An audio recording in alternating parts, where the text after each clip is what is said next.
जय श्री कृष्ण दोस्तों आज एक कहानी के माध्यम से जानेंगे कि किस तरह से जो हमारे भाग्य में होता है वह हमें प्राप्त होता है। दोस्तों, यह कहानी बहुत ही अच्छी है, अतः कहानी को अंत तक जरूर देखिएगा। एक समय की बात है, माता पार्वती और भगवान शिव आकाश मार्ग से कहीं जा रहे थे। तभी उनकी नज़र एक गरीब परिवार पर पड़ी, जिसे देखकर माता पार्वती को उन पर दया आ गई। तो उन्होंने भगवान शिव से कहा, हे प्रभु, आप तो दया निधान हैं, देवों के देव हैं, फिर इन गरीब परिवार पर दया क्यों नहीं करते। भगवान शिव ने मुस्कुराते हुए कहा, हे देवी, ये उनके कर्मों से बनाया हुआ भाग्य है, लेकिन अगर आपकी इच्छा है तो अवश्य ही उन्हें सहायता प्रदान करूँगा। तब माता पार्वती ने उन गरीब परिवार वालों को एक एक वरदान देने के लिए भगवान शिव को राजी किया। इसके बाद माता पार्वती एवं भगवान शिव उस गरीब परिवार के समक्ष प्रकट हुए और उन्हें उनकी इच्छानुसार एक एक वरदान मांगने को कहा। ये सुनकर सभी अत्यंत खुश हुए। उस परिवार में केवल 3 ही लोग थे, पति पत्नी एवं उनका एक पुत्र। सबसे पहले महिला ने भगवान शिव से कहा, हे प्रभु, औरतों के लिए उनका सौंदर्य ही सबसे बड़ा धन होता है, अतः मुझे संसार की सबसे खूबसूरत स्त्री बना दीजिए। भगवान शिव ने तथास्तु कहा और वह महिला एक सुंदर युवती में बदल गई। जब उस महिला के पति ने अपने पत्नी को इतना सुंदर देखा तो वह मन ही मन सोचने लगा, यह मुझे छोड़कर कहीं चली ना जाए। इसीलिए उसने विचार किया कि क्यों ना मैं इसे एक कुरूप राक्षसीन बनने का वरदान मांग लूं। और उसने भगवान शिव से कहा, हे प्रभु, मेरी पत्नी को एक कुरूप राक्षसीन बना दो। भगवान शिव ने तथास्तु कहा और वह सुंदर स्त्री एक राक्षसीन में बदल गई। अब उस महिला का पुत्र अपनी माँ का ऐसा भयानक रूप देखकर बहुत डर गया और रोने लगा।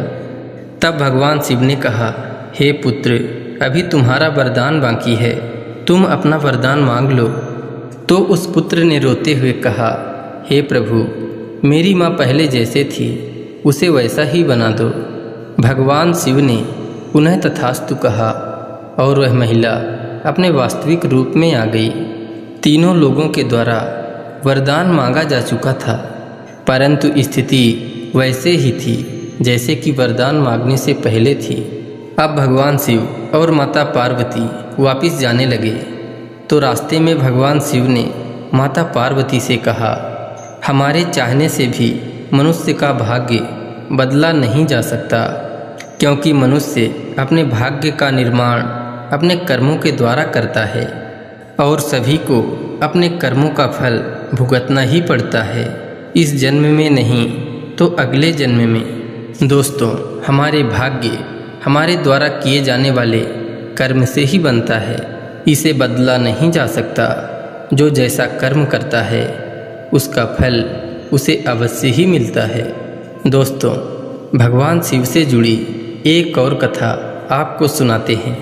आशा करते हैं यह कथा भी आप ध्यानपूर्वक सुनेंगे। दोस्तों, कर्नाटक राज्य में एक ऐसे संत थे जो कवि भी थे और एक बहुत अच्छे जुलाहा भी थे, जो कपड़े भी बुनने का कार्य किया करते थे।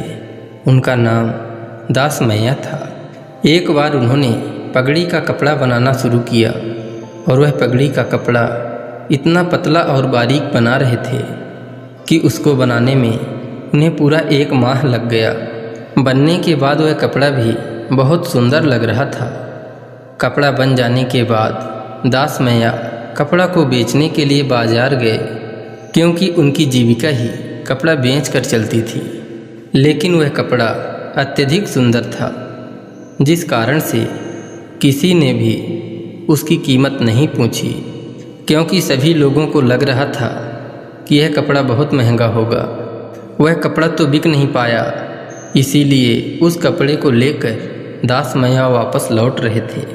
तो रास्ते में उन्हें एक बूढ़ा व्यक्ति मिला और दास मैया की तरफ देखते हुए बोला, मैं ठंड से कांप रहा हूँ, क्या तुम मुझे यह कपड़ा दे सकते हो?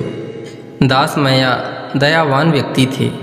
उन्होंने बिना कुछ सोचे ही वह कपड़ा बूढ़े व्यक्ति को दे दिए। बूढ़े व्यक्ति को कपड़ा मिलते ही उस बूढ़े व्यक्ति ने कपड़े के कई टुकड़े कर दिए।